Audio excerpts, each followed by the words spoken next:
La région Île-de-France présente une nouvelle fois cette année pour le Festival de Cannes 20 films en tout soutenus par la région, sont présents dans les différentes sections de ce 77e Festival de Cannes. On va parler de ce soutien de la région Île-de-France avec vous, Florence Portelli, bonjour. Bonjour. Vous êtes la vice-présidente de la région en charge de la culture, du patrimoine et de la création, également maire de Taverny dans le Val d'Oise.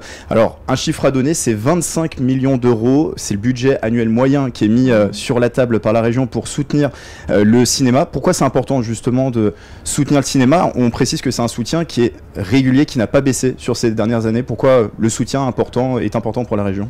Bon, alors déjà, pour des questions de création, on a une production cinématographique extraordinaire sur le plan artistique. On a énormément de chance parce que les films que nous promouvons sont aussi parfois récompensés à Venise, à Berlin, lors des Oscars. Donc c'est vrai que pour nous, c'est une vraie chance. Je pense d'ailleurs par exemple à Anatomie d'une chute. Alors c'était pas la région Île-de-France, mais pour donner l'exemple d'un film français qui a rayonné à l'international. Donc nous-mêmes, nous en avons soutenu qui ont eu une belle carrière. Donc c'est important de montrer à quel point la France est une exception culturelle, productrice de talents, d'émergence aussi, et qui fait rayonner notre pays à l'international. Et puis c'est aussi un facteur d'emploi. Il y a pas loin de 200 000 emplois sur la région Île-de-France qui sont directement liés au cinéma. Et c'est une source d'attractivité extraordinaire. Et puis après, je vous dirais aussi que dans un monde très fracturé et dans une société qui ne se porte peut-être pas très bien, rêver avec un film peut être important. Parfois aussi pour un jeune, aller voir un film parce qu'on fait énormément d'éducation artistique et culturelle. Il y a aussi un travail pour attirer les jeunes au cinéma, les lycéens. Ça peut changer une vie de voir un film. Et on précise d'ailleurs que la région Île-de-France, c'est la première région en termes de soutien cinématographique en France. J'imagine aussi que c'est une fierté de les voir auréolés, mis à l'honneur sur cette 77e édition. On peut citer Emilia Pérez, le dernier Jacques Audiard, qui est en compétition sur la sélection officielle. Ce soir, donc samedi, en compétition officielle, qui est une comédie musicale. Je crois que c'est une première en plus pour Jacques Audiard, avec notamment Selena Gomez. Et bon, alors c'est pas la première fois que la région soutient Jacques Audiard. Et c'est vrai que c'est un réalisateur incroyable.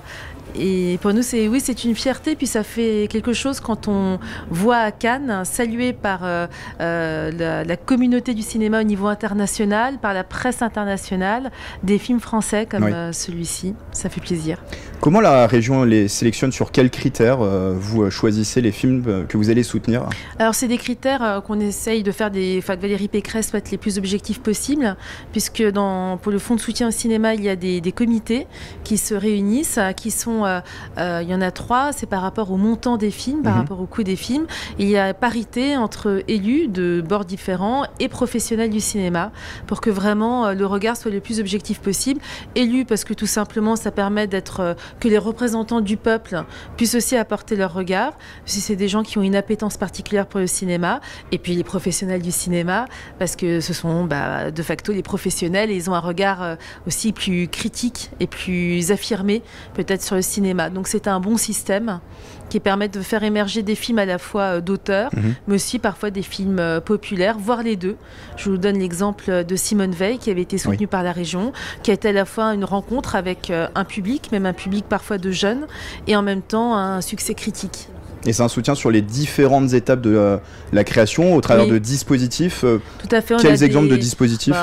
On a des aides à l'écriture de scénario, on a des aides à la réalisation, après réalisation, des aides à la diffusion. Enfin oui, c'est extrêmement vaste. Et puis Valérie Pécresse s'est engagée il y a quelques années à Cannes à créer un fonds de soutien international. Elle l'a fait. Donc chaque année, on donne plus d'1,5 million au fonds de soutien international.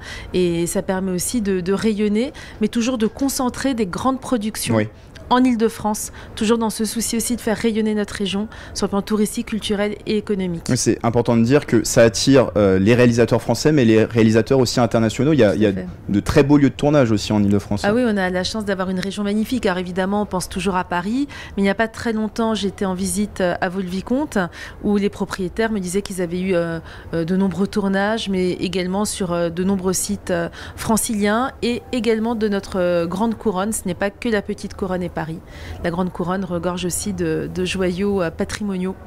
Alors cette 77e édition est marquée aussi par une nouvelle vague MeToo de dénonciation des violences sexistes et sexuelles dans le milieu du cinéma, portée notamment par la comédienne Judith Godrèche. Comment la région est-elle vigilante justement sur ce sujet ? Alors, nous l'étions déjà, mais nous allons essayer d'être encore plus vigilants. Alors, nous sommes en train de travailler justement sur conditionnement de nos aides par rapport justement à cette exigence en matière de prévention sur les tournages. Et nous avons aujourd'hui deux gros dossiers sur la table. Conditionner nos aides à cela.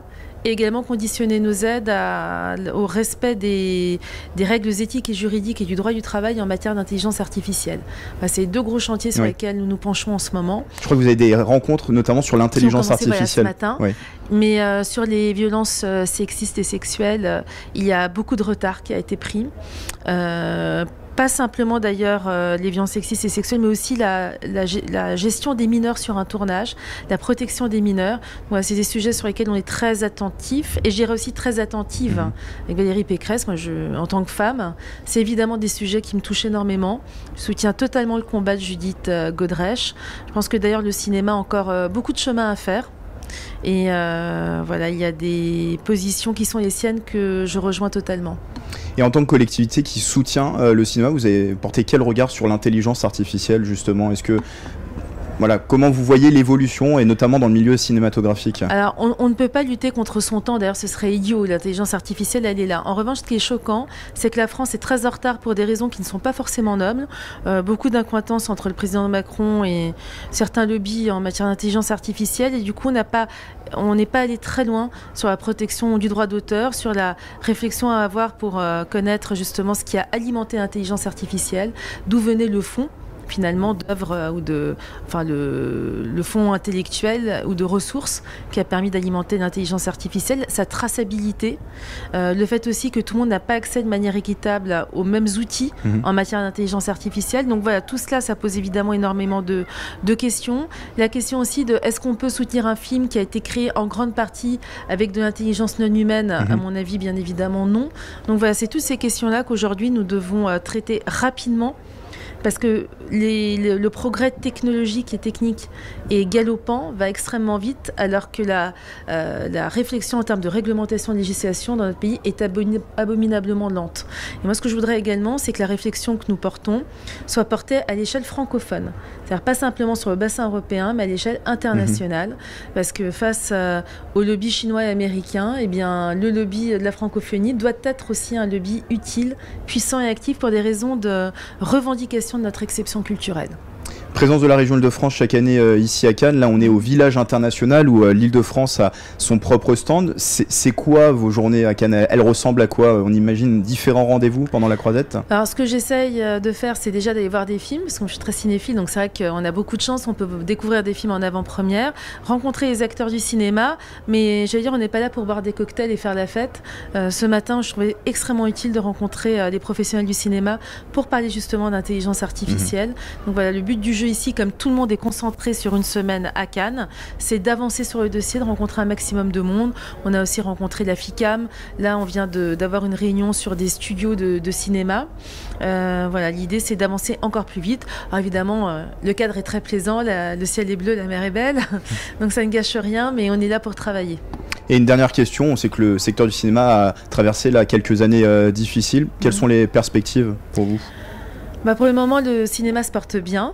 Il va falloir veiller à ce qu'il se porte toujours bien. Il y a un rapport qui doit être rendu par l'inspection générale des finances, notamment en matière de crédit d'impôt. Donc nous allons être extrêmement vigilants aux conclusions qui vont être rendues. Emmanuel Macron a un problème de dépenses publiques. On espère que la culture n'en fera pas les frais. Merci beaucoup Florence Portelli d'avoir répondu à nos questions. Je vous rappelle, vice-présidente de la région Île-de-France en charge de la culture, du patrimoine et de la création.